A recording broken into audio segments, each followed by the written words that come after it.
ጤናስጥልኝ አድማጮቻችን ተመልካቾቻችን እንደምን አላችሁ እንደምን ሰነበታችሁ ግርማ ካሳ ነኝ ይህ ዋሜራ ነው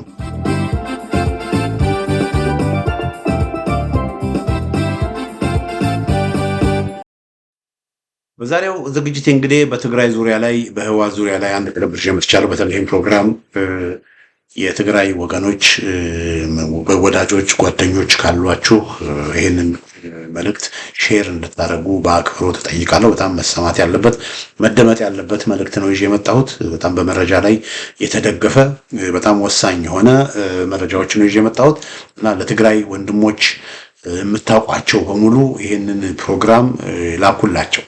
ቴክስት አድርጉላቸው ኢንቦክስ አድርጉላቸው እንዲያዳምጡ አድርጓቸው። ለምን በትግራይ ህዝብ ዙሪያ ክሪቲካል የሆነ መረጃዎችን ነው ይዤላችሁ የመጣሁት። እንግዲህ እንደምታውቁት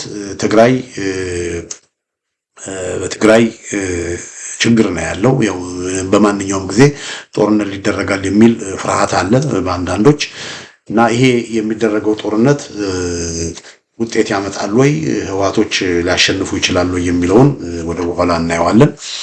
ግን ከዛ በፊት ምንድነው የሆነዎችን ሰሞን ያው ከጥቂት ሳምንታት በፊት ህዋቶች ወደ ጠለምት ገብተው ውጊያ ከፍተው ነበረ። ወዲያው ከጠለምት ተመልሰው ወጡ እንጂ እንደገና ደግሞ አገዛዙ ከኮረምና ከአላማጣ ጥሎ በሚወጣበት ጊዜ ኮረምና አላማጣን በመቆጣጠር በአላማጣ ይሄ የቪየትናምን ባንዲራ እየያዙ የሱዳንን ባንዲራ ሙሉ እየያዙ ህወሓቶች በቃ የተወረረ የትግራይ መሬት ይመለስ፣ የትግራይ ሉዓላዊነት ይከበር፣ የተወረረ የትግራይ መሬት ይመለስ በሚል መፈክሮችና የተለያዩ ነገሮችን ሲያደርጉ አይተናል።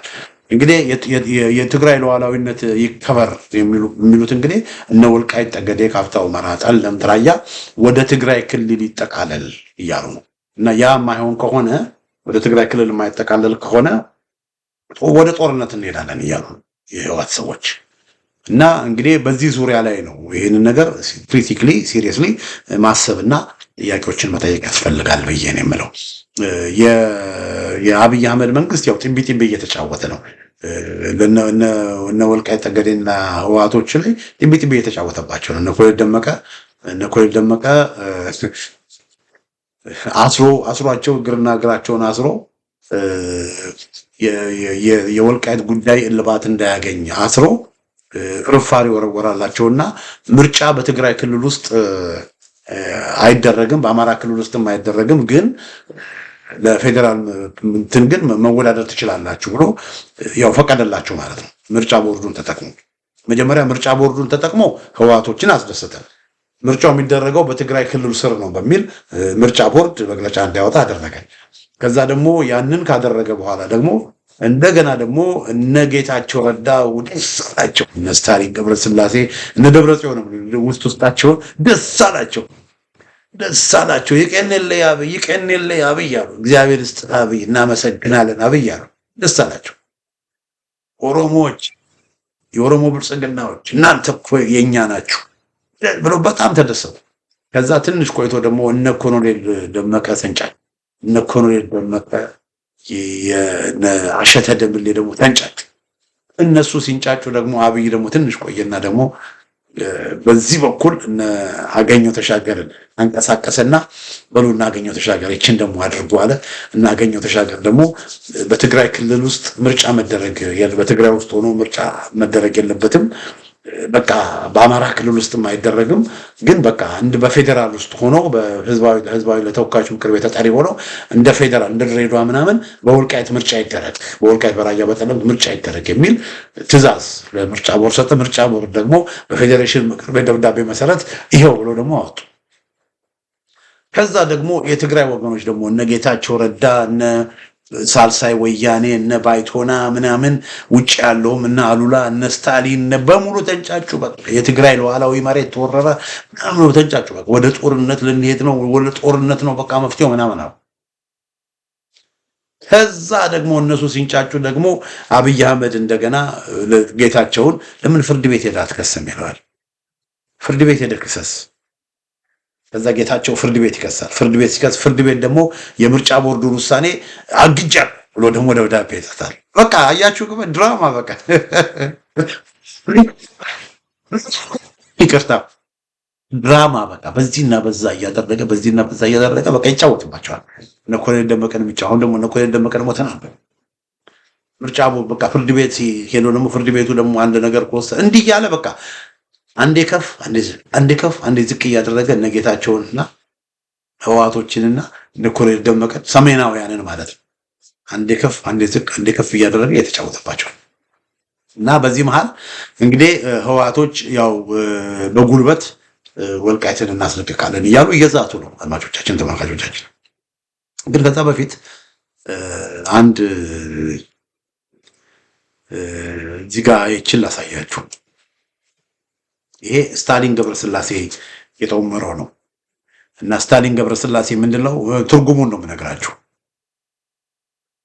ጊዜ ዘይ መጽሐፋ ያይሽ በጣም ይቅርታ አድርጉልኝ አክሰንቴን። አብይ ግን እድለኛ እዩ አብይ እድለኛ ነው። በመዓልቲ አጀንዳ ይፈጠር፣ በየቀኑ አጀንዳዎች እየፈጠረ ይሰጠናል። አብይ አህመድ እድለኛ። በሌላ በኩል ስታሊን ገብረስላሴ ያምናል። በቃ አብይ አህመድ እየተጫወተብን ነው እየቀለደብን ነው ብሎ ነው ያለው። እውነቱን ነው። እና ይሄንን ከላይ ያለውን ሲተረጎም ምንድን ነው ያለው? የኢትዮጵያ ፌዴሬሽን ምክር ቤት ውሳኔ ሁሉንም የደረጃ ፍርድ ቤቶች ውሳኔ የሚገዛ ነው። የፌዴሬሽን ምክር ቤት በቁጥር አነስተኛና ትላልቅ የሆኑ ጉዳዮችን ነው የሚያሳልፈው፣ ግን ውሳኔው ገዢ ነው፣ ባይንዲንግ ነው የሚሆነው። ዝም ብለን በማያዋጣ ነገር ላይ ጊዜ ማናጠፋ ጥሩ ነው ነው የሚለው ስታሊን ገብረስላሴ። ጌች ኮንስቲቱሽናል ሎ የሚል ኮርስ ወስዶ ከሆነ ያስታውሳል። የፌዴሬሽን ምክር ቤት ውሳኔ በፍርድ ቤት ሲታገድ ገና ዛሬ ሰማን አለ። እንግዲህ ይሄ እውነቱን ነው። ምንም ለመተላችሁ ምናልባት ወደፊት እመለስበታለሁ። ኢትዮጵያ ውስጥ አሁን አሜሪካን ሀገር ለምሳሌ ነው ያለውበት ቦታ ታች ያሉ ፈርስት ዲስትሪክት ኮርት አለ ምናምን ተብሎ ከዛ ይሄድና ፌደራል ኮርት አለ። በፌደራል ኮርት የፌደራል ፍርድ ቤቶች አሉ። የፌደራል ፍርድ ቤቶች ችግር ከተፈጠረ አፔሌት ኮርት የሚባላል፣ ይግባ የሚባልበት አፔሌት ኮርት ይሄዳል። ይግባ የሚባልበት ኮርት ይሄዳል። እዛ ከሄደ በኋላ አፔሌት ኮርቱ ላይም ደግሞ በውሳኔው ካልተስማማን ሱፕሪም ኮርት ጋር ይሄዳል፣ ጠቅላይ ሱፕሪም ኮርት። ከዛ ሱፕሪም ኮርቱ የወሰነው የመጨረሻ ውሳኔ ነው። ኢትዮጵያ ውስጥ ግን ታችኛ ጠቅላይ ፍርድ ቤት፣ ከፍተኛ ፍርድ ቤት፣ አንደኛ ደረጃ ፍርድ ቤት ምናምን ይባልና ከዛ መጨረሻ ላይ ሰበር ፍርድ ቤት አለ። ሰበር ፍርድ ቤት አለ። ሰበር ፍርድ ቤት ሁሉ ነገር ካየው በኋላ ያ የመጨረሻ አይደለም። ከሰበር ፍርድ ቤት በላይ ደግሞ ማን ያለው? የፌዴሬሽን ምክር ቤት ነው። ስለዚህ የኢትዮጵያ የፍትህ ስርዓቱን የሚቆጣጠረው ነፃና ገለልተኛ ፍርድ ቤት አይደለም። የፌዴሬሽን ምክር ቤት የሚባለው ነው። የፍርድ ቤት የከፍተኛ ፍርድ ቤት የሚባለው የፌዴሬሽን ምክር ቤት ነው። ስለዚህ በፍርድ ቤቶች ሁሉ ሄደው መጨረሻ ላይ ጉዳዩ የሚላከው በተለይ ከህገ መንግስት ጋር በተገናኘ ከህገ መንግስት ትርጓሜ ጋር በተገናኘ ጉዳዩ መጨረሻ ላይ የሚካሄደው የፌዴሬሽን ምክር ቤት ነው እና የፌዴሬሽን ምክር ቤት የወሰነውን ታች ያለው ፍርድ ቤት መሻር አይችልም። ልክ አሜሪካ ነገር ሱፕሪም ኮርት የወሰነውን ታች ያለው መሻር እንደማይችለው ማለት ነው። አሁን ግን የሆነው ምንድነው? የፌዴሬሽን ምክር ቤት ውሳኔን እታች ያለው ፍርድ ቤት እንዲያግድ ነው። ይሄን ሁሉ እንግዲህ የአብይ አህመድ ጨዋታ ነው። የአብይ አህመድ ጨዋታ ነው። አሁን አንዳንዶቹ የትግራይ አክቲቪስቶች እንደ ስታሊን ያልገባቸው የትግራይ አክቲቪስቶች በቃ በነጌት ስምረት የሚባለው ድርጅት ሰዎች ያልገባቸው በቃ በዚህ በፍርድ ቤት እገዳ ደስተኛ በቃ አሁን ደግሞ ህወሓቶች ደስተኞች ናቸው። ግን የገባቸው እነ ስታሊን ግን የትም እንደማይል ስላወቁ ጊዜያችሁ ባካችሁ አታጥፉ ብሎ ነው ስታሊን ገብረስላሴ እዚህ ጋር የጻፈው። ሌላ ይህንን ላሳያችሁ። ይሄ የትግራይ የህወሓቱ ሰውዬ ነው፣ የህወሓቱ አመራር ነው። አማኑኤል አሰፋ ይባላል እና ምንድን ነው የሚለው? የትግራይ ሉዓላዊነት የኢትዮጵያ ፍርድ ቤት ጉዳይ አይደለም። የትግራይ ሉዓላዊነት የኢትዮጵያ ፍርድ ቤት ጉዳይ አይደለም። የትግራይ ሉዓላዊነት ለድርድር የሚቀርብ አይደለም። የትግራይ ሉዓላዊነት ለድርድር የሚቀርብ አይደለም። የትግራይ ሉዓላዊነት የሬፈረንደም ጉዳይ አይደለም። አሁን ነው እኮ ይሄን የሚለው ይሄ ሰውዬ። ስለዚህ ምን ማለት ነው? ወደዳችሁም ጠላችሁም ወልቃይት በትግራይ ክልል ስር ይሆናል፣ ጠለምት በትግራይ ክልል ስር ይሆናል፣ ራያ በትግራይ ክልል ስር ይሆናል ነው እያለ ያለው። ወደዳችሁም ጠላችሁም በጉልበት ጠለምትንም ራያንም ወልቃይትንም የትግራይ ሉዓላዊነትንም እናስከብራለን እያለ ነው ያለው ሰውዬ። እንግዲህ እንደዚህ ናቸው እነሱ። አሁን እንግዲህ ዛሬ የማነሳው ነገር አድማጮቼ፣ ተመልካቾች አንድ ሌላ ክሊፕ ላሳያችሁ።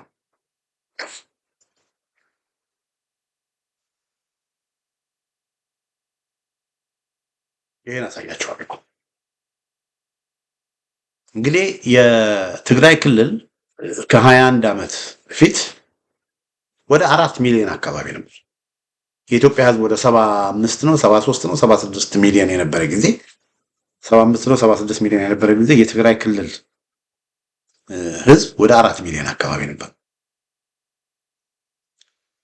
ከዛ ከ5 ዓመት በኋላ ከ5 ዓመት በፊት የትግራይ ጦርነት ከወያኔ ጋራ የነበረው ጦርነት ከመደረጉ በፊት ማለት ነው የትግራይ ክልል ሕዝብ ቁጥር የኢትዮጵያ ሕዝብ ወደ 120 የደረሰበት ጊዜ ማለት የኢትዮጵያ ሕዝብ 120 130 ሲሆን በ42 ምናምን % የሁሉም አካባቢዎችን ግዛት ጨመረ ብዬ ቁጥራቸውን ጨመርኩ።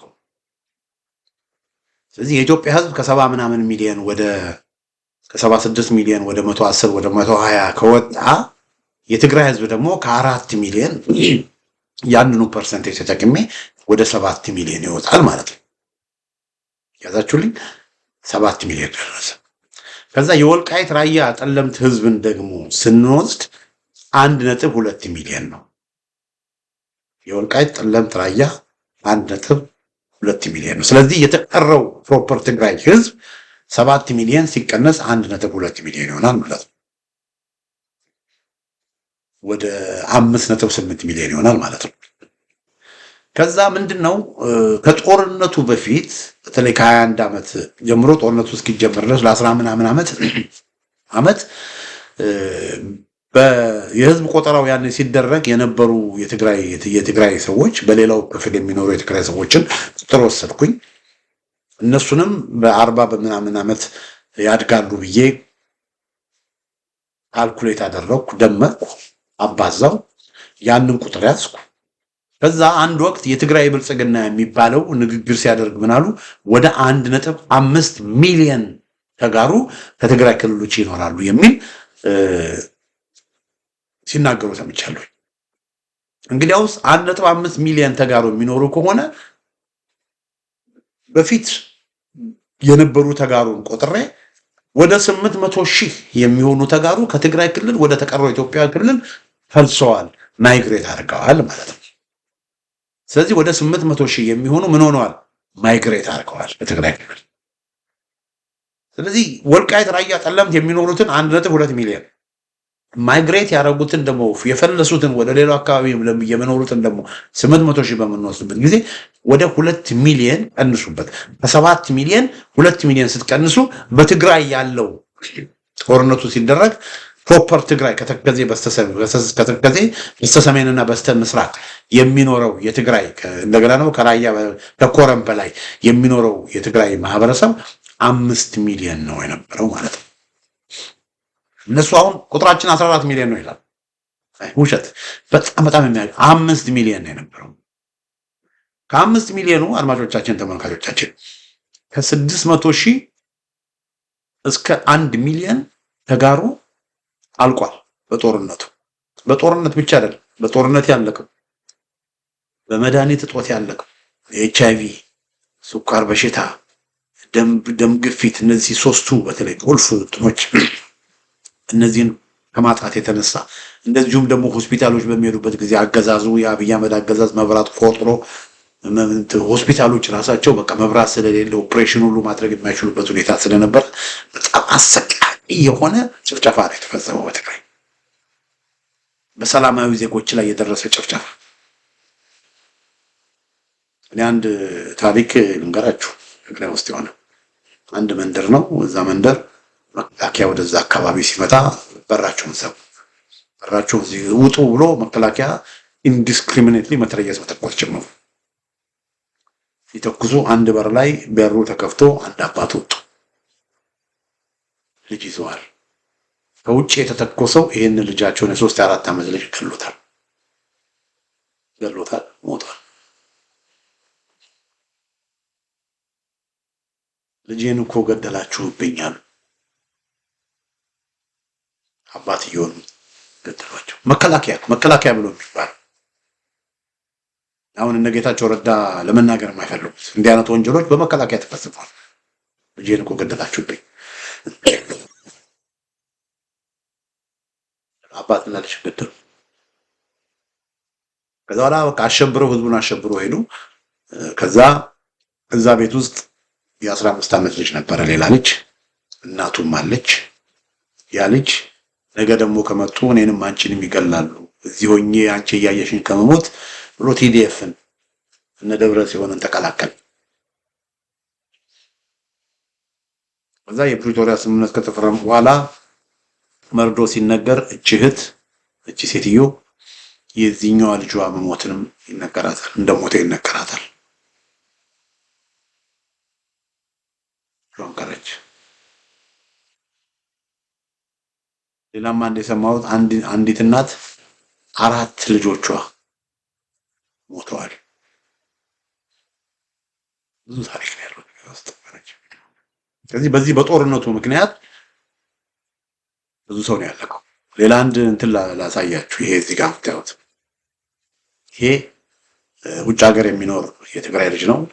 የጻፈውን ትዊተር ያደረገውን ነው ሁሌ የማረሳው ነው። ሁሌ ነው የምጠቅሰው። ምን ይላል? ያኔ የጠቀሰው ነው። አፍተር 19 months ይላል። ከ19 ወር በኋላ I made my first phone call to my family in መቀሌ። ቤተሰቦቼ ጋር መቀሌ ደወልኩኝ። I made my first call to my family in መቀሌ. Find out I've lost 2 of my cousins. 2 ያክስቴ ያጎቴ ልጆችን አጣሁ። 4 best friends 4 ጓደኞቼን አጣሁ። My uncle has lost both of his legs. አጎቴ 2ቱንም እግሮች አጣ። 2 other family members badly injured. 2 የቅርብ ቤተሰብ ክፉኛ ተጎድተዋል። 1 totally blind. አንዱ እንደው ሙሉ ለሙሉ እውር ሆኗል። ከዛ ይሄ ወንድም ይሄ መቀሌ ልጅ ምንድነው የሚለው? for what ይላል። ለምን ይሄ ሁሉ ለምን? for what? 2 ካዝኖቹን 2 የአክስቶ ያጎት ልጆቹን 4 የቅርብ ጓደኞቹን 6 ሰው የሚያውቃቸውን ይሄ ሰው አጥቷል። በጣም ብዙ ሰው ነው የሞተው ወገኖች። ስለዚህ ከ600,000 እስከ 1 ሚሊዮን የሚሆን ህዝብ አልቋል ነው የሚባለው። እኔ ግን አቨሬጁን ወሰደና 800,000 ሰው ሞተ ብያለሁ። እንግዲህ በጦርነቱ ህይወታቸው ያለፈው 800,000 ነው። እነዚህ 800,000 ስንቀንስ የደቡብ አፍሪካ ስምምነት ከመፈረሙ በፊት ከጦርነት በኋላ የትግራይ ህዝብ 4.2 ሚሊዮን ህዝብ ነው ማለት ነው። ይቅርታ 5 ሚሊዮን ነው ማለት ነው። በጦርነቱ ህይወታቸው ያለፈ 8 ሚሊዮን፣ ከዛ ከጦርነቱ በኋላ የደቡብ አፍሪካ ስምምነት ከመፈረሙ በፊት 4.2 ሚሊዮን እና አሁን ከደቡብ አፍሪካ ስምምነት ከተፈረመ በኋላ ትግራይን የለቀቁ የደቡብ አፍሪካ ስምምነት ከተፈረመ በኋላ ትግራይን የለቀቁ አድማጮቻችን፣ ተመልካቾቻችን ቢበዛ ግማሽ ሚሊዮን ወደ 500,000 ይደርሳሉ።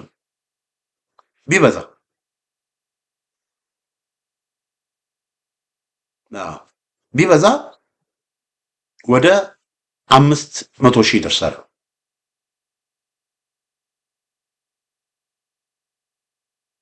ስለዚህ 500,000ዎችን አሁን የለቀቁትን ነው ብቻ ሰሞኑን የለቀቁ በቃ ላለፉት 3 ዓመት በደቡብ አፍሪካ ስምምነት ከተፈረመ በኋላ በቃ ትግራይን የለቀቁ ወደ አፋር ወደ አረብ ሀገር የሄዱ ወደ ወሎ በምናምን አድርገው ወደ ተቀረው ኢትዮጵያ የሄዱ ወደ 500,000 የሚጠጉ የትግራይ ሰዎች አሉ። ስለዚህ በአጠቃላይ አሁን በትግራይ ያለው ህዝብ ስንት ነው? 3.7 ሚሊዮን ህዝብ ነው ያለው ብለን መውሰድ እንችላለን። እንግዲህ ይሄንን ሳደርግ በማስረጃ ነው ወገኖች የተነሳሁት። ምንን ይዤ ነው? የህዝብ ቆጠራውን ይዤ ነው የተነሳሁት። እንግዲህ ከ3.7 ሚሊዮን ህዝብ አሁን እንደገና ሌላ ጦርነት ከተደረገ ምንድን ነው የሚፈጠረው? ምንድን ነው የሚፈጠረው? አሁን ሌላ ጦርነት ቢደረግ እነ የትግራይ ሉዓላዊነት ለድርድር የሚቀርብ አይደለም እያሉ ህዋቶች በውጊያ መሬትን ወልቃይትን እናስመልሳለን እያሉ ሲፎክሩ ወደ ጦርነት ቢሄዱ ኦልሬዲ 3.7 ሚሊዮን ህዝብ ነው ያለው። ወደ ጦርነት ቢሄዱ እንበል 500 ሺህ ሰው አለቀ ነበር። ከዛ ቁጥሩ ወደ ምን ሆነ? 3.2 ሚሊዮን ይገባል። 3.2 ሚሊዮን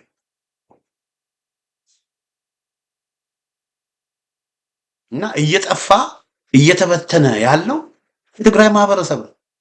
ወደ ጦርነት ከሄዱ የትግራይ ሉዓላዊነትን እናስከብር ብለው ወደ ጦርነት ሲሄዱ ትግራይን ነው የትግራይን ህዝብ ነው እየጨረሱ የሚሄዱ፣ የትግራይን ህዝብ ነው እያጠፉ ያሉ። ኦልሬዲ ስታቲስቲክሱ ዳታው ይሄ ነው። በእንቅርት ላይ ጆሮ ደግፍ እንደሚባለው አሁን ባለው ችግር ላይ የባሰ ችግር ነው የሚያመጡ። ኦልሬዲ ከ20 ሺህ እዚህ ጋር ይሄ ወንድም ብሏቸዋል አይደል እንዴ? አንዱ አጎቴ አይነ ስውር ነው አለ። 2 የቅርብ ዘመዶቼ ክፉኛ ተጎድተዋል አለ። አጎቴ 2 እግሩን አጥቷል አለ። 2 የቅርብ ጓደኞቼ ክፉኛ ተጎድተዋል፣ አንዱ አይነ ስውር ነው አለ። እንግዲህ ይሄ ወንድም ራሱ የጠቅሰው 3 ዘመዶቹ አጎቱና ዘመዶቹ አካለ ስንኩል የአካል ጉዳተኛ ማለት 3 በመቶ ሺህ የሚቆጠሩ የትግራይ ወገኖች የአካል ጉዳተኞች ናቸው። አሁን እንደገና ሌላ ጦርነት ቢደረግ ይሄንን ቁጥር የበለጠ የሚጨምር። የትግራይ ልሂቃን ግን ይህንን ሊገነዘቡ አልቻሉ። ምን አይነት እርግማን እንደሆነ እኔ ሊገባኝ አልቻለም። ምን አይነት እርግማን እንደሆነ እኔ ሊገባኝ አልቻለም።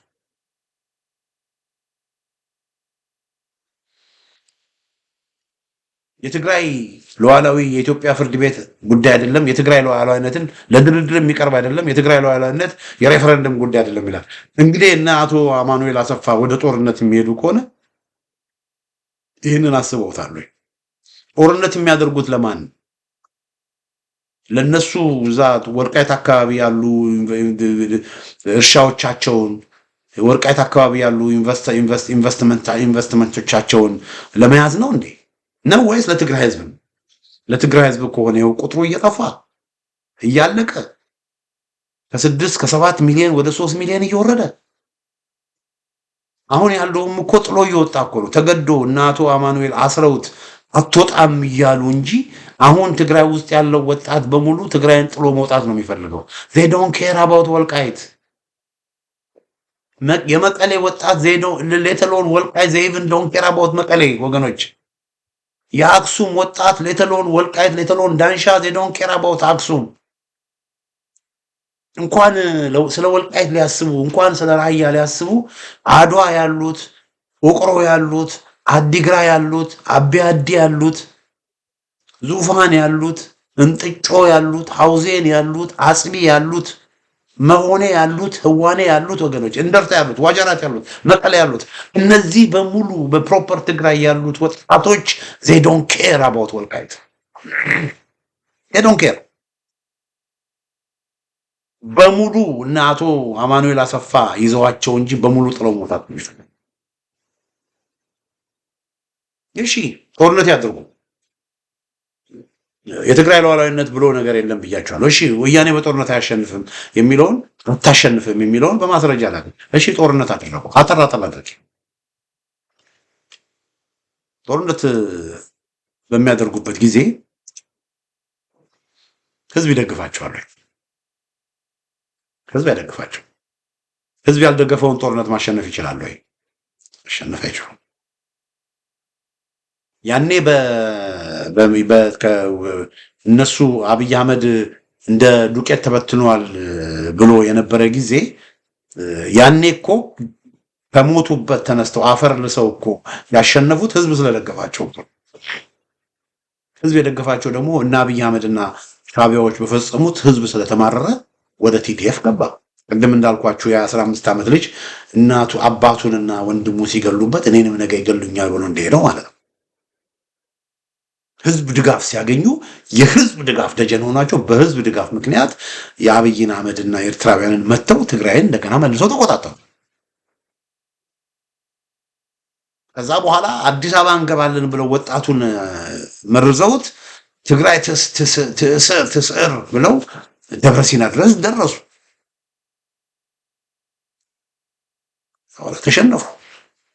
ተሸነፈው ከደብረ ሲና ተመለሱ።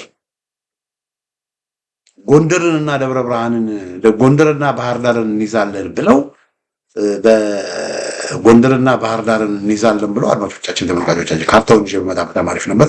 ጎንደርና ባህር ዳርን እንይዛለን ብለው የአማራ ክልል እናፈርሳለን ብለው በሶስት አቅጣጫ ነው ውጊያ የከፈቱት። በሶስት አቅጣጫ ከፍተኛ ሰራዊት አሰማር። አንደኛው አቅጣጫ ከሰቆጣ ከተንቤንና በሳምሪ አድርገው ወደ ላሊበላ ከተማን ከያዙ በኋላ ከላሊበላ ከተማ ጋሸናን ያዙ። ጋሸና ላይ ትልቅ ወታደራዊ ካምፕ አደረጉ። ከጋሸና ወደ ደብረ ደቢት ወደ ፍላቂት አድርገው ወደ ምዕራብ ወደ ደቡብ ጎንደር አድርገው ደብረ ደቢትን ይዘው ከደብረ ደቢት ጨጨሆን ይዘው ከጨጨሆ ነፋስ መውጫን ይዘው ከነፋስ መውጫ ክምር ድንጋይ ጋሳይን ይዘው ደብረ ታቦር ደጃፍ ደረሱ። ደብረ ታቦር ደጃፍ ደብረ ታቦርን ቢይዙ ኖሮ ከደብረ ታቦር ቀጥታ ወሮታ ይገባሉ። ከወሮታ ወደ ጎንደርና ወደ ባህር ዳር ወደ ፈለጉት ይወነጨፉ ነበር። ግን ደብረ ታቦር ደጃፍ ሲደርሱ የደቡብ ጎንደር ፋኖች፣ የደቡብ ጎንደር ህዝብ፣ የደቡብ ጎንደር ሚሊሻ ገትሮ ያዛቸው። ከዛ ክፉኛ ተመተው ተመለሱ። ክፉኛ ተመተው ሲመለሱ የወገን ጦር እየገፋ ከደቡብ ጎንደር አስወጥታቸው፣ ከደብረ ደቢት አስወጥታቸው፣ ከፍላቂት አስወጥቷቸው ልክ ጋሸና ጋር ሲደርሱ ያኔ አብይ አህመድ ጦርነቱ አቁመዋል። ይቅርታ አቁመዋል። ያው ይሄ ምንድነው በዓለ ሲመት የሚባለውን ለማክበር በውስጥ ሰርኩላር ጦሩ እንዳይገፋ ተጽዕኖ እንግዲህ ተመልከቱ። የዛን ጊዜ ገፍተው ሄደው ነው ምናል ደብረ ሲና ደረጃ ደርሰው ምን ሆነዋል? መሀት የትግራይ ወጣትን አስጨርሰው ባህር ዳርና ጎንደርን ለመያዝ ብለው በዛ መስመር ሄደው ምን ሆኑ? ተመቱ። አንደኛው መስመር ይሄ። ሁለተኛው መስመር አሁንም በሰቆጣ በኩል ከላይ መጡና አምደ ወርቅ በዋገምራ ዞን አምደ ወርቅ በምትባል ከተማ በኩል ገቡና በአምደ ወርቅ አልገው ተከዜን ተሻግረው ወደ እብናት ገቡ። ከእብናት ወደ አዲስ ዘመን ይመጣሉ። አዲስ ዘመን ጋር ደግሞ ወደ ላይ አዲስ ዘመን ማለት በባህር ዳር ጎንደር ላይ ያለ መስመር ነው። ከአዲስ ዘመን ወደ ላይ ወደ ጎንደር ወደ ታች ወደ ባህር ዳር ይሄ እብናት ጋር ደግሞ የእብናት ፋኖች እንደገና ከበለሳም የመጡ ፋኖች እና የሚሊሻ አንድ ላይ ሆነው ደመሰሷቸው። ስለዚህ እብናት መግባት አልቻሉ። ሁለተኛው መስመር። ሶስተኛው መስመር በተከዜ በኩል በጠለምት በኩል ተከዜን ተሻግረው ማይጠምሪን ያዙ። ማይጠምሪን ከያዙ በኋላ አደርቃይን ያዙ። አደርቃይን ከያዙ በኋላ ያው በሳቦታጅ መከላከያ ጥሎ እየወጣ ቦታውን ያዙት። አደርቃይን ከያዙ በኋላ ዛሪማን ያዙ። እነ ዋልድባ ገዳምን ሁሉ ያዙ። ዛሪማን ያዙ። ዛሪማን ከያዙ በኋላ አድማጮቼ፣ ተመልካቾቼ የሊማሊሞ ዳገትን አልፈው ወደ ደባርቅ ለመሄድ ሞክረው ቦታው አስቸጋሪ ስለሆኑ አልቻሉም፣ ተመቱ። ከዛ ምን አደረጉ ወገኖች? ወደ 15,000 እስከ 20,000 የሚሆን ሰራዊት አንድ ሙሉ ኮር እና ብዙ በቃ ምግብ የሚመራው ሰራዊት በዘሪማ በሊማሊሞ ዳገትን ማለፍ ስለማይችሉ ተራራው ማለፍ ስለማይችሉ ወደ ምዕራብ ወደ ቆላው ወረዱ። ወደ አንገረብ ወንዝ የሚባል አይደለ? ወደ አንገረብ ወንዝ ወደ ቆላው ወረዱና ቆላውን ይዘው ተራራውን ሰሚ ሰርክል ግማሽ ክብ አደረጉበት። ስለዚህ ተራራውን አለፉና ኢቭን ደባርቅ ከተማንም አልፈው በደባርቅ ከተማና በዳባት ከተማ መካከል ወቅን የምትባል ከተማ አለች። ወቅን አካባቢ ቦዛ አብርሃም የሚባል ቦታ አለ። ሳይታሰብ ቦዛ አብርሃም ላይ ተከሰቱ። ከፍተኛ ወያኔ ካጋጠማት ጦርነቶች እንደዛ አይነት ጦርነት የለም ነው የሚባለው። ከፍተኛ የሆነ ውጊያ ተደረገ። ከማን ጋር? ከመከላከያ ጋር ቋጥኝ አማራ ልዩ ኃይል፣ አማራ ፋኖች ከአማራ ሚሊሻዎች ጋር፣ ከጎንደር የአማራ ፋኖች፣ ከጎንደር የአማራ ሚሊሻዎች፣ ከጎንደር ከነምናምን ጋራ በቦዛ አብርሃም ከፍተኛ ውጊያ ተደረገ። ወያኔ ተመታች፣ ተበታተነች። ከተበታተነች በኋላ በነጋታው ነው ወገኖቼ፣ ከተበታተነች በኋላ በምትወጣበት ጊዜ ነው እንግዲህ በንዴት ሆነው የጭና ተክለ ሃይማኖትን እልቂት የፈጸመችው የዛን ጊዜ ነው። ጭና ተክለ ሃይማኖትም ቦዛ አብርሃም አካባቢ ነው ያለው። የጭና ዘማሳክር ኦፍ ጭና የጭና ማሳከር የሚባለው አፕን ያደረገው ያኔ ነው። ተመታ በምትሸሽበት ጊዜ ያን አካባቢ ተቆጣጠረች። ይቅርታ፣ ያን አካባቢ ብዙ ሰው ገላ ሄደች። ከዛ በነጋታው ነው ባጫ ደበሌ ወጥቶ ጀግናው ምናምን ብሎ ያወራው። ምንም መከላከያ እኮ አልተዋጋም፣ ግን ትልቅ ድል ስለነበረ በቃ ወያኔ ካሁን በኋላ አዲስ አበባ ትመጣለች ብሎ እነ ባጫ ደበሌም ስጋቱ ስለነበረች ከፍተኛ የሆነ ምት በቦዛ አብርሃም ወያኔ ስትመታ ያኔ እነዚህ እንግዲህ ሶስቱ አቅጣጫዎች ነው የምነግራቸው። ከዛ በኋላ ምንድነው የሆነው? በጎንደር መስመር ወደ አማራ ክልል መግባት እንደማይችሉ ስላወቁ ሌላ እቅድ ነደፉ። ሌላው ደግሞ ብዙ ያልተነገረው ወገኖቼ በሶስት መስመር አሁንም ደግሞ በሶስት መስመር ወልቃይትን ለመያዝ በአራት መስመር ይቅርታ አድርጉልኝ፣ በአራት መስመር ወልቃይትን ለመያዝ ብዙ ሞክረዋል። አንደኛው መስመር በሸራሮ አዲጎሹ በኩል በላይ በኩል ሞክረዋል። ሁለተኛው ደግሞ በጸሊሞ በደደቢት በኩል ወደ ቆራሬት አድርጎ ወደ አዲረመጽ ለመሄድ ሞክረዋል። ሶስተኛው ደግሞ ከዘሪማ ወደ ሰሜን ምዕራብ በመሻገር በዋልድባ ገዳ በስተጀርባ አድርገው ማይጋባ የሚባል ቦታ አድርገው ወልቃይት ለመግባት ሞክረዋል። ከ10 ጊዜ በላይ በእነዚህ አካባቢዎች ሞክረዋል። እንደገና በምስራቅ ደግሞ በሱዳን በኩልም እንደዚሁ በሁመራ በኩል ለመግባት ሞክረዋል። ከ10 ጊዜ በላይ ወደ ወልቃይት ለመግባት ሞክረዋል። 10ሩም ጊዜ ተደምስሰዋል፣ አልቻሉም። ስለዚህ ይሄ የወልቃይት ነገር ዋጋ እንደሌለው ስላወቁ ቀጥታ ምን አደረጉ?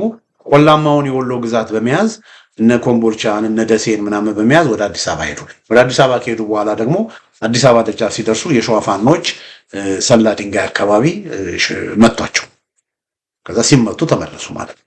ስለዚህ ያኔ ከባድ ውጊያ እያደረጉ እንግዲህ ለእናቱ አሰፋ እና ማኑኤል አሰፋ ነው የምንነግርህ። ያ ሁሉ ጦር እያላችሁ፣ ያ ሁሉ መሳሪያ እያላችሁ፣ ያ ሁሉ ስንቅ እያላችሁ፣ ያ ሁሉ ትጥቅ እያላችሁ፣ ያ ሁሉ ሰው እየደገፋችሁ ጎንደርን መያዝ አልቻላችሁ። ወልቃይትን ተከዜን ማለፍ አልቻላችሁ። ጎንደርን መያዝ አልቻላችሁ። አዲስ አበባ ገብታችሁ ደግሞ አልቆቹን ያወጣችሁት። ያውም ያኔ የአማራ ፋኖ ሳይሰለጥን፣ ሰው ሳይታጠቅ፣ ሰው ሳይደራጅ፣ ሰው ኦርጋናይዝ ሳይሆን ፋኖ ውስጥ እዚህና እዛ ጋሽመንት ተስኖት ሻለቃ ተስኖት ምናምን የተወሰኑ ካልሆነ በቀር እኮ ብዙም ኃይልም እኮ አልነበር። አሁን ጎንደር ውስጥ ወደ 8 ኮር ነው ያለው የፋኖ ኮር። ወልቃይት ውስጥ የተከዜ ዘብ አለ። የተከዜ ዘብንም እንደ ኮር ከቆጠር ነው 10 ኮር አለ ጎንደር ውስጥ የታጠቀ የተደራጀ እስከ አፍንጫው የታጠቀ የተደራጀ በወታደራዊ ዲሲፕሊን የታነጸ ሰው አለ። ያንን አሸንፋችሁ ነው ወይ እናንተ? ከዚህ በፊት ገበሬው በቆመ ጠብቀኝ መሳሪያ አይደለም ወይ ድባቅ መታችሁ? አሁን ታጥቆ በተደራጀበት ሁኔታ የአማራውን ማህበረሰብ የጎንደርን ማህበረሰብ አሸንፋችሁ ነው ወይ እናንተ ወልቃይትን የምትይዙት? ይሄንን እንኳን እንዴት አትገነዘቡ? አንዴ ነው። ስለዚህ አንደኛ የህዝብ ድጋፍ የላቸውም እነዚህ ሰዎች። ሁለተኛ እንዋጋ ብለው ቢመጡ የሚጠብቃቸው የተጠናከረ የተደራጀ ኃይል ነው የሚጠብቃቸው።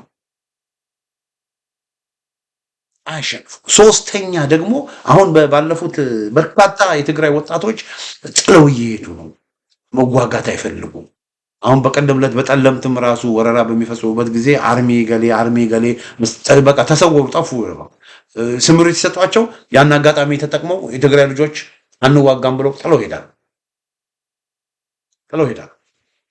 ስለዚህ በሞራል በስሜት የሚዋጋላቸው ሰራዊት የላቸው።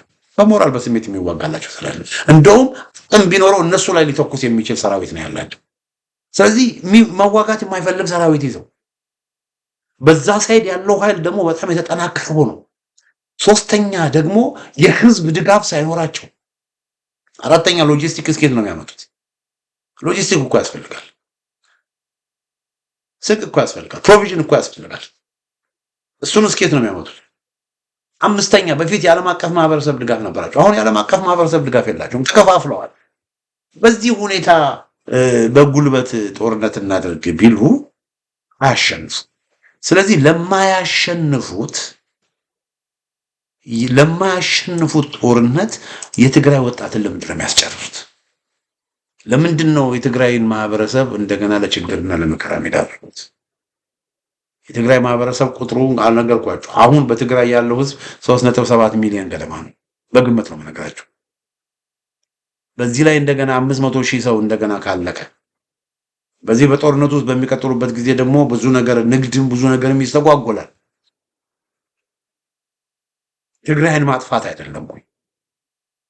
ስለዚህ ይሄንን ለምን የትግራይ ሰዎች የትግራይ ልሂቃን ለምን ይሄንን መገንዘብ እንደማይችሉ አላውቅም። ይሄ ወንድም ያን ሁሉ ሰው ያ ሁሉ ጦርነት ትግራይ ስዕር ብለው በጀብደኝነትና በድንፋታ ሲዋጉ የነበሩትን ነገር ፎርዋት ብሎ ነው የጠየቀው። አሁንም የትግራይን ሉዓላዊነት እናስከብር ብለው የሚያደርጉት ውጊያ ለማያሸንፉት፣ ለማያዛልቅ፣ ለማያዋጣ የማይሆን ነገር ውስጥ ወጣቱን እሳት ውስጥ መክተት ጭካኔና አረመኔያዊነት አይደለም ወይ? እና ይሄ ነው እንግዲህ መፍትሄው ምንድን ነው? አሁንም የምለው ምንድን ነው? ይህን ፕሮግራም የምታዳምጡ የትግራይ ወገኖች፣ የትግራይ የተፈናቀሉ ወገኖች አሉ ከወልቃይት። የነዚህ ወገኖች ብቻ ሳይሆን ከወለጋም ከተለያየም ቦታ የተፈናቀሉ በየቦታው ሚሊዮኖች አሉ። ያ የብልጽግና ስራ ነው። የብልጽግና መንግስት የተፈናቃዮች መንግስት ነው። ተፈናቃዮችን የሚያበዛ መንግስት ነው። መፈናቀል፣ እርዛት፣ ስቃይ ብልጽግና ያመጣው ነው። በሚሊዮን የሚቆጠሩ የአማራ ተፈናቃዮች አሉ፣ ከወለጋ የተፈናቀሉ በተለያየ ካምፕ ውስጥ ያሉ፣ በትግራይም እንደዚሁ። ስለዚህ ተፈናቃዮች ወደ ቀያቸው መመለስ ተፈናቃዮች ወደ ቀያቸው እንዲመለሱ ተፈናቃዮችን እያበዛ ያለውን ክፉና አረመኔያዊ አገዛዝ ማስወገድ ያስፈልጋል። አንድ ሁለተኛ የትግራይ ህዝብ በኢኮኖሚ የተጎዳ። ስለዚህ ወደ ትግራይ የሚያስገቡ በሮች ሁሉ ምን መሆን አለባቸው? መከፈት አለበት። የትግራይ በሮች ሁሉ እንዲከፈቱ ደግሞ በትግራይ አስተማማኝ ከአጎራባች አካባቢዎች ጋር አስተማማኝ ሰላም ያስፈልጋል። ከአማራው ማህበረሰብ ጋር እጅን ጓንት መሆን ያስፈልጋል። የወልቃይትን ጥያቄ እያነሱ የትግራይ ሉዓላዊነት የሚል ነገር እየተነሳ ከአማራው ጋራ ሰላም ሊመጣ አይችልም። የትግራይ ማህበረሰብ የሚጠቀመው ከአማራ ጋር እጅና ጓንት ሲሆን ነው። ከጎንደር ከወሎ ወገኖች ጋር እጅና ጓንት ሲሆን ነው። ስለዚህ አሁንም ከወሎና ከጎጃም ወንድሞቹ ጋር የሚያጣላውን ሬቶሪክና ፖለቲካ ልሂቃኖቹ እንዲያቆሙ ማድረግ መቻል አለበት። እኛ በመቀሌ በአዲግራት በአክሱም በአድዋ በሰላም መኖር ነው የምንፈልገው፣ ጦርነትን አንፈልግም ብሎ ህዝቡ ከመቼውም ጊዜ በላይ ድምፁን ከፍ ማድረግ አለበት። ወልቃይት የጎንደር አካል ሆነ፣ ኮረምና አላማጣ የወሎ አካል ሆነ ማለት የትግራይ ህዝብ አገር አይደለም፣ የትግራይ ህዝብ አይኖርባቸውም ማለት አይደለም። ለትግራይ ማህበረሰብ የሚበጀው የትግራይ ሉዓላዊነት የሚለው እጀትና እብደት ሳይሆን ለትግራይ ማህበረሰብ የሚበጀው የአፄ ዮሐንስ መንፈስ የትግራይ መሬቱ ሁሉም ኢትዮጵያ የትግራይ መሬት ነው ወደሚል ህዝቡ መሸጋገር አለበት። የትግራይ ብሔረተኝነት ለትግራይ ማህበረሰብ ያመጣው ይሄ ነው ወገኖች። ይሄንን ያመጣው እልቂትን ያመጣው ጦርነትን ያመጣው ከአማራው ጋራ ከተቀረው ማህበረሰብ ጋራ መጣጣርን እሳትና ጭድ መሆንን ነው ያመጣው። የትግራይ ብሔረተኝነት ለትግራይ ማህበረሰብ አልጠቀመም።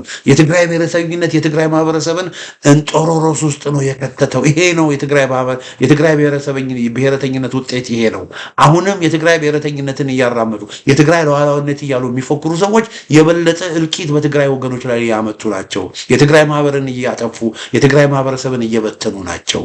ለትግራይ የሚበጀው ኢትዮጵያዊነት ነው። የአፄ ዮሐንስ መንፈስ ነው ለትግራይ ህዝብ የሚበጀው። ኢንቨስትመንት ወደ ትግራይ መግባት አለበት። የትግራይ በሮች መንገዶች በሙሉ መከፈት አለባቸው። ሌሎች ኢትዮጵያውያን ወደ ትግራይ መጥተው ኢንቨስት እንዲያደርጉ መለቀቅ አለበት። ሌሎች ኢትዮጵያውያን መቀሌንና አዲግራትን እንደ ሀገራቸው እንደ ከተማቸው መቁጠር አለባቸው። የኢትዮጵያ ሰንደቅ በጎንደር በጎጃም በሌላው ቦታ እንደሚውለበለበው የኢትዮጵያ ሰንደቅ ከፍ ብሎ በትግራይ መውለብለብ አለበት። ትግራይ የምታድገው በኢትዮጵያዊነት ማዕቀፍ ውስጥ ነው። ትግራይ የምታድገው በፍቅር ፖለቲካ ውስጥ ነው። ትግራይ የምታድገው በአንድነት ፖለቲካ ውስጥ ነው። ትግራይ የምታድገው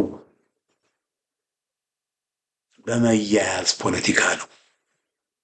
ትግራይ በትግራይ ብሔረተኝነት አታድግ። ትግራይ በትግራይ ብሔረተኝነት የትም አትዘልቅ፣ ትጠፋለች እንጂ። ስለዚህ ይህንን ነው የምለው አድማጮቼ። እና አሁንም ይህን ፕሮግራም የምትከታተሉ ሰዎች የትግራይ መሬት የተጋሩ መሬት ሁሉም ኢትዮጵያ ነው። ወልቃይት ይመለስልን፣ ራያ ይመለስልን፣ ጠለምት ይመለስልን የሚል ፖለቲካ ሳይሆን የሚያስፈልገው ሁሉም ኢትዮጵያ የኛ ነው ወደሚል ፖለቲካ ነው መሸጋገር የሚያስፈልገው። ስለዚህ ተፈናቃዮች ብቻ አይደሉም፣ ወልቃይት ይኖሩ የነበሩ ተፈናቃዮች ብቻ ሳይሆኑ ተፈናቃይም ያልነበረ ሰው በቃ እኔ ከአዲግራት ተነስቼ ከውቅሮ ተነስቼ ሁመራ መኖር እፈልጋለሁ ካለ፣ ዳንሻ መኖር እፈልጋለሁ ካለ በማንኛውም ጊዜ ሄዶ የዳንሻና የሁመራ ነዋሪ የመሆን መብቱ ሊረጋገጥለት ይገባል። ማንም ፈቃድ ሊሰጠው አይገባም። እነ ኮሎኔል ደመቀ ዘውዱ ሰው ወደ ወልቃይት መጥቶ እንዲኖርና እንዳይኖር ከልካይና ፈቃጅ ሊሆኑ አይችሉም። የትግራይ መሬት የተጋሩ መሬት ሁሉም ኢትዮጵያ ነው የሚል ወደሚል በጣም የተጋሩ መሬት ሁሉም ኢትዮጵያ ነው ወደሚል ፖለቲካ ከተመጣ የትግራይ ሰዎች ወልቃይት ብቻ አይደለም የትም ቦታ የሀገሪቷ ክፍል ቢሄዱ እነሱ እዛ መኖር አትችሉም፣ መምረጥ አትችሉም፣ መመረጥ አትችሉም፣ አስተዳዳሪ መሆን አትችሉም፣ የዚህ የዛ ከተማ ከንቲባ መሆን አትችሉም፣ የዚህ የዛ ከተማ መስተዳደር ሰራተኛ መሆን አትችሉም የሚል ሊከለክል የሚችል ማንም ሰው አይኖርም። እና ያ ነው ለትግራይ የሚያዋጣው የኢትዮጵያዊነት ፖለቲካ ነው።